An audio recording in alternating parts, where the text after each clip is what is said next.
Hello friends, welcome to my YouTube channel maths master Gujarati.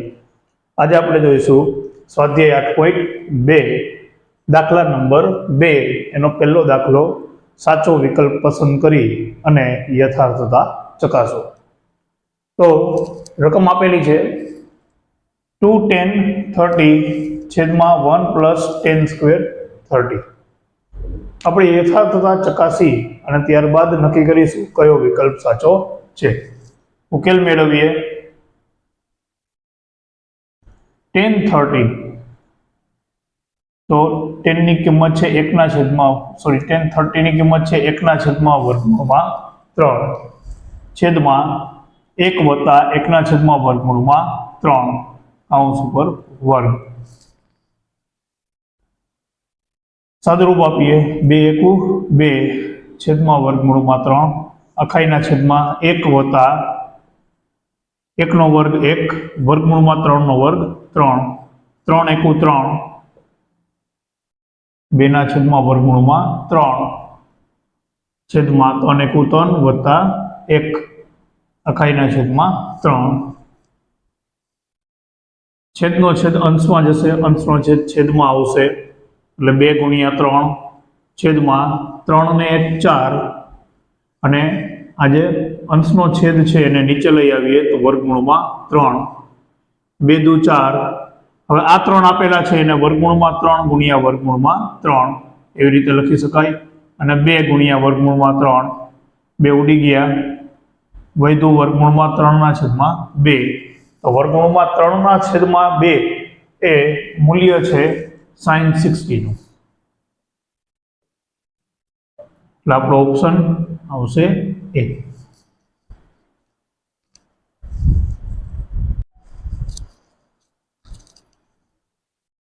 દાખલા number 2 1 - 10 square 45 છેદમાં 1 + 10 square 45. ઉકેલ મેળવીએ. 10 નું મૂલ્ય છે 10 45 નું મૂલ્ય છે 1 નો વર્ગ છેદમાં 1 વત્તા 1 નો વર્ગ. 1 નો વર્ગ થાય 1, અહીં પણ 1 નો વર્ગ 1, 1 માંથી 1 જાય 0, 1 વત્તા 1 2, જવાબ મળે મને 0. ઓપ્શન ડી એ આપણો જવાબ રહેશે 0.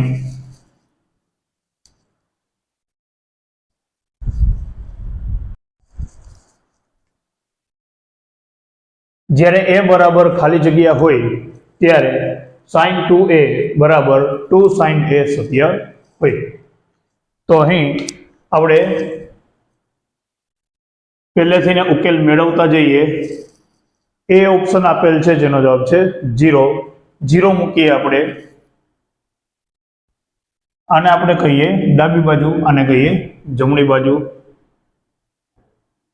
sin 2a એની બદલે આપણે મૂકીએ 0 તો sin 2 0 અંશ તો જવાબ આવે sin 0. 2 × 0 એટલે 2 ગુણ્યા 0 એટલે 0 એટલે sin 0 એનું મૂલ્ય થાય છે 0. જમણી બાજુ આપણે જોઈએ 2 sin a. હવે અહીં પણ આપણે sin a એ જ લઈએ આપણે 0 sin 0 એનું મૂલ્ય છે 0 જ. 2 ગુણ્યા 0 એટલે જવાબ આવે 0. તો આમ ડાબા બરાબર જવાબ આપણે મળી જાય છે. તો બીજા એકે ઓપ્શન જોવાની જરૂર નથી. એટલે કે અહીં એનું મૂલ્ય જો 0 લેવામાં આવે, એ ખૂણો 0 લેવામાં આવે તો આ સત્ય બને. દાખલા નંબર 4 2 10 30 છેદમાં 1 - 10 સ્ક્વેર 30. ઉકેલ મેળવીએ. 2 ગુણ્યા 10 30 એનું મૂલ્ય છે 1/3 છેદમાં 1 - 10 સ્ક્વેર 30 એટલે કે 1 ઓછા 1/3 ને કૌંસ પર વર્ગ. ગુણાકાર કરીએ. 2 ગુણ્યા 1 2 એકુ 2 છેદમાં √3 અહીં 1 માઇનસ પેલા પદનો અંશનો વર્ગ અને છેદનો વર્ગ 1/3 3 એકુ 3 ઓછા 1/3 છેદનો છેદ અંશમાં જશે અને અંશનો છેદ છેદમાં આવશે એટલે 2/3 છેદમાં 3 ઓછા 1 2 અને અંશનો છેદ વર્ગમૂળમાં 3 નીચે આવશે 2 2 ઉડી ગયા આ 3 છે એને વર્ગમૂળમાં 3 ગુણ્યા વર્ગમૂળમાં 3 લખી શકું 2 ઉડી ગયા વધ્યું વર્ગમૂળમાં 3 તો વર્ગમૂળમાં 3 એ આપેલ ઓપ્શનોમાંથી કયા ખૂણાનું માપ છે cos 60 નું sin 60 નું tan 60 કે sin 30 તો વર્ગમૂળમાં 3 એ tan 60 નું મૂલ્ય છે એટલે એનો જવાબ આવશે C tan 60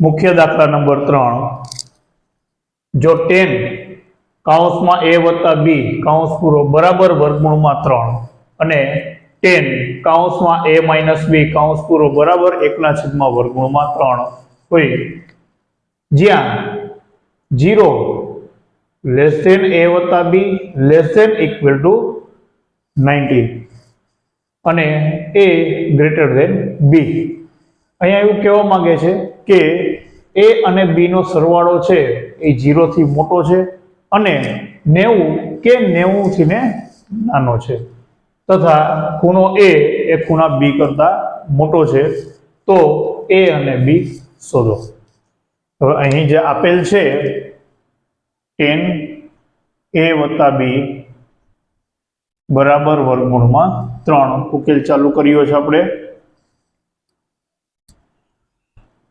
tan a વત્તા b tan ના કયા ખૂણાનું મૂલ્ય છે એ વર્ગમૂળમાં 3 હોય તો એ હોય છે tan 60 નું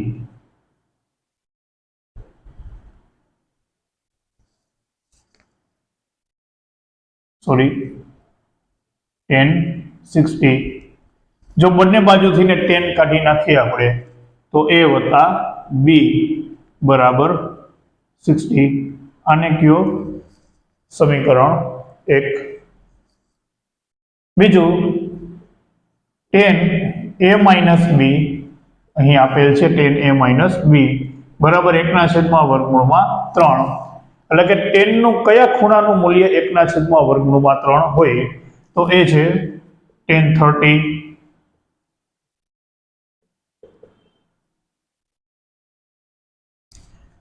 આમાં પણ tan છે એને દૂર કરીએ તો a માઇનસ b બરાબર 30 અંશ એવું કંઈક આપણને માપ મળે આને કયો સમીકરણ 2 હવે સમીકરણ 1 અને 2 નો સરવાળો કરતા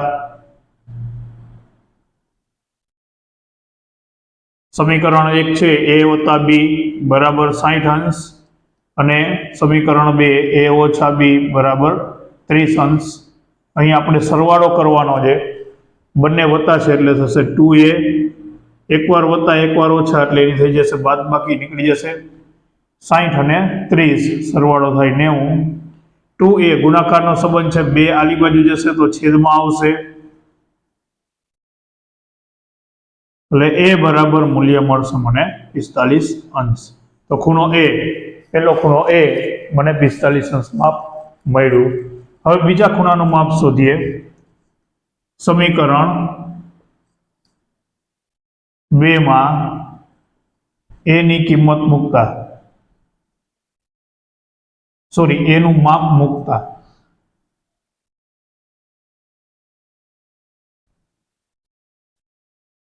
સમીકરણ 2 a ઓછા b બરાબર 30 એનું માપ આપણે મૂકીએ જે છે 45 30 ને આ બાજુ લઈ આવું તો બાદબાકી થાય અને જો b ને ઓલી બાજુ લઈ જાવ તો વત્તા થઈ જાય માટે b બરાબર જવાબ મળશે 15 અંશ